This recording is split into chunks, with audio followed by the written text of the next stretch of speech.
అందరికీ నమస్తే, నేను మీ భార్గవి. వెల్కమ్ బ్యాక్ టు అమ్మ చేతి వంట. ఈరోజు వీడియోలో ఒక హెల్దీ న్యూట్రిషనల్ బ్రేక్ఫాస్ట్ రెసిపీని మీతో షేర్ చేస్తున్నాను. సొరకాయ పరాటా అండి. ఇది ఇన్స్టెంట్గా అప్పటికప్పుడు ఉదయాన్నే బ్రేక్ఫాస్ట్ కింద తయారు చేసుకోవడానికి చాలా బాగుంటుంది. అండ్ దీనికి కాంబినేషన్గా సైడ్ డిష్గా దహీ తడ్కా రెసిపీని కూడా చేసి చూపిస్తున్నాను. మార్నింగ్ బ్రేక్ఫాస్ట్లోకి కానీ లేదా డిన్నర్లోకి కానీ అప్పటికప్పుడు క్విక్ అండ్ ఈజీగా తయారు చేసుకునే రెసిపీ ఇది. ఆశీర్వాద్ స్పైసెస్ని వాడుతూ ఈ రెసిపీని అయితే మనం తయారు చేయబోతున్నాము. మరి ఎంతో టేస్టీగా ఫ్లేవర్ఫుల్గా ఉండే ఈ హెల్దీ సొరకాయ పరాటాని ఎలా తయారు చేసుకోవాలో క్విక్గా చూసేద్దాం పదండి. ఫస్ట్ ఈ రెసిపీ కోసం మనం చపాతీ పిండిని కలుపుకుందాము. ఒక మిక్సింగ్ బౌల్ తీసుకుని అందులోకి 1 కప్పు దాకా గోధుమ పిండి, 1 టేబుల్ స్పూన్ దాకా సూజీ, 2 టేబుల్ స్పూన్ల దాకా శనగపిండి, రుచికి సరిపడా ఉప్పు వేసుకోండి. నెక్స్ట్ ఇందులోకి 1 టీ స్పూన్ దాకా వాము, 1 టీ స్పూన్ దాకా కసూరి మేతి కూడా వేయండి. ఇక్కడ నేను ఆశీర్వాద్ వాముని అలాగే ఆశీర్వాద్ కసూరి మేతి వేస్తున్నాను. ఆశీర్వాద్ మంచి క్వాలిటీ ఉండే స్పైసెస్ని ఎంచుకోవటం వల్ల మనం చేసే ఏ రెసిపీకైనా అథెంటిక్ ఫ్లేవర్స్ అనేవి యాడ్ అవుతాయి.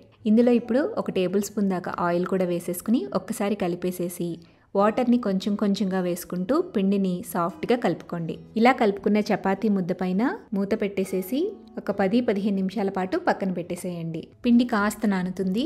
ఈలోపు మనం స్టఫింగ్ తయారు చేసుకుందాం. ఒక మీడియం సైజులో ఉండే సొరకాయని తీసుకోండి.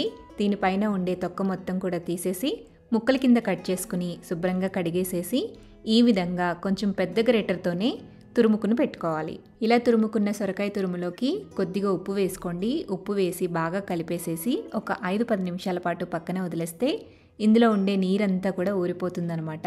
ఆ తర్వాత ఒక కాటన్ క్లాత్లోకి ఈ సొరకాయ తురుము మొత్తాన్ని కూడా వేసుకుని గట్టిగా పిండేసేయండి. సో ఇలా సొరకాయ తురుములోంచి నీరంతటిని కూడా బయటికి తీసేసేయాలి. ఇలా సొరకాయ తురుముని పొడి పొడిగా చేసుకుని ప్లేట్లోకి తీసుకుని పెట్టుకోండి. నెక్స్ట్ స్టవ్ మీద ప్యాన్ పెట్టుకుని అందులోకి 1 లేదా 2 టేబుల్ స్పూన్ల దాకా ఆయిల్ వేసుకోండి.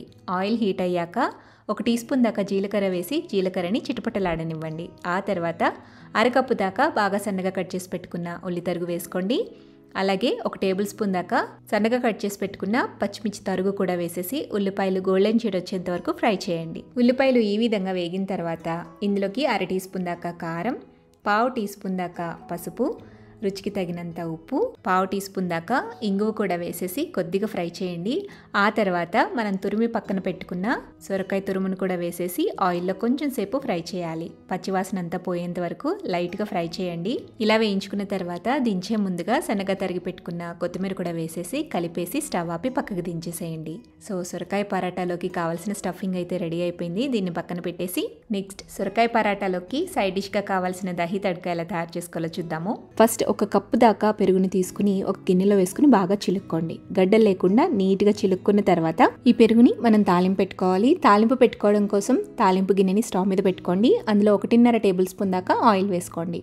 ఆయిల్ హీట్ అయ్యాక సన్నగా కట్ చేసి పెట్టుకున్న అల్లం తరుగు 1 టీ స్పూన్ దాకా వేసుకోండి. అలాగే సన్నగా కట్ చేసి పెట్టుకున్న వెల్లుల్లి తరుగు కూడా 1 టీ స్పూన్ వేసుకోండి. ఇందులోనే 1/2 టీ స్పూన్ దాకా జీలకర్ర, 2 చిన్న ఎండుమిర్చి, 1 పచ్చిమిర్చిని ఇలా ముక్కలుగా కట్ చేసుకుని వేసుకోండి. అలాగే 2 టేబుల్ స్పూన్ల దాకా సన్నగా తరిగి పెట్టుకున్న ఉల్లి తరుగు కూడా వేయండి.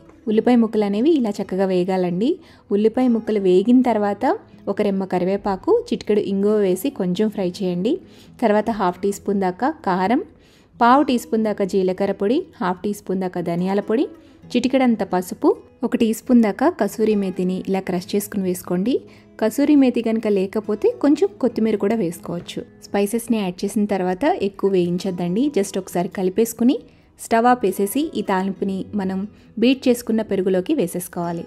ఇందులోనే రుచికి సరిపడా ఉప్పు కూడా వేసేసి బాగా కలిపేసుకుంటే పెరుగు తాలింపు కర్డ్ డిప్ అయితే రెడీ అయిపోతుంది. ఈ పెరుగు తాలింపుని మనం పరాటాస్తోనే కాదండి రైస్లోకి తిన్నా కూడా ఇది బాగుంటుంది అనమాట. సో దహీ తడ్కా అయితే రెడీ అయిపోయింది కదా. దీన్ని పక్కన పెట్టేసేసి ఇప్పుడు మనం పరాటాలు తయారు చేసుకుందామండి. నానబెట్టుకున్న చపాతీ పిండిలోంచి కొంచెం పిండి తీసుకుని ఇలా రౌండ్గా చుట్టి పొడి పిండి చల్లుకుంటూ కొంచెం స్ప్రెడ్ చేయండి. ఆ తర్వాత మనం తయారు చేసుకున్న స్టఫింగ్లోంచి చపాతీ ముద్ద కంటే కూడా కొంచెం ఎక్కువే స్టఫింగ్ తీసుకుని ఇలా మధ్యలోకి పెట్టి పిండితో కవర్ చేయండి. ఇప్పుడు మళ్ళీ పొడిపిండి చల్లుకుంటూ ఈవెన్గా స్ప్రెడ్ చేయండి. ఇలాగే అన్ని పరాటాలని కూడా స్టఫ్ చేసుకున్న తర్వాత వీటిని మనం కాల్చుకోవాలి. స్టవ్ మీద తవాని పెట్టుకుని తవాని హీట్ చేయండి. పెనం హీట్ అయిన తర్వాత పరాటాని పెనం మీద వేసి కాస్త కాలనివ్వండి. కొంచెం బబుల్స్ వస్తున్నప్పుడు రెండో వైపుకి కూడా ఫ్లిప్ చేసి కొంచెం కాలాక అప్పుడు ఆయిల్ వేసుకుని రెండు వైపులా కూడా ఈవెన్గా కాల్చుకోండి. ఇలాగే అన్ని పరాటాలని కూడా ఈవెన్గా మీడియం ఫ్లేమ్లో పెట్టి కాల్చుకుంటే సూపర్ టేస్టీగా సాఫ్ట్గా ఉండే సొరకాయ పరాటాలు రెడీ అయిపోతాయి. ఇలా తయారు చేసుకున్న పరాటాలని మనం తయారు చేసి పక్కన పెట్టుకున్న దహి తడ్కాతో సర్వ్ చేసుకుంటే చాలా టేస్టీగా ఉంటాయి. చాలా సింపుల్గా తయారు చేసుకోవచ్చు కదా, అండ్ హెల్దీ కూడా. కాబట్టి మీరు కూడా ఇంట్లో ఈ సొరకాయ పరాటాలని తప్పకుండా ట్రై చేయండి. ట్రై చేసి టేస్ట్ చేశాక మీ ఫీడ్బ్యాక్ని నాతో షేర్ చేయడం మర్చిపోవద్దు. ఈ వీడియో నచ్చితే లైక్ చేయండి, మీ ఫ్రెండ్స్కి రిలేటివ్స్కి షేర్ చేయండి. మరిన్ని టేస్టీ సింపుల్ క్విక్ రెసిపీస్ కోసం అమ్మ చేతి వంట ఛానల్ని సబ్స్క్రైబ్ చేయండి.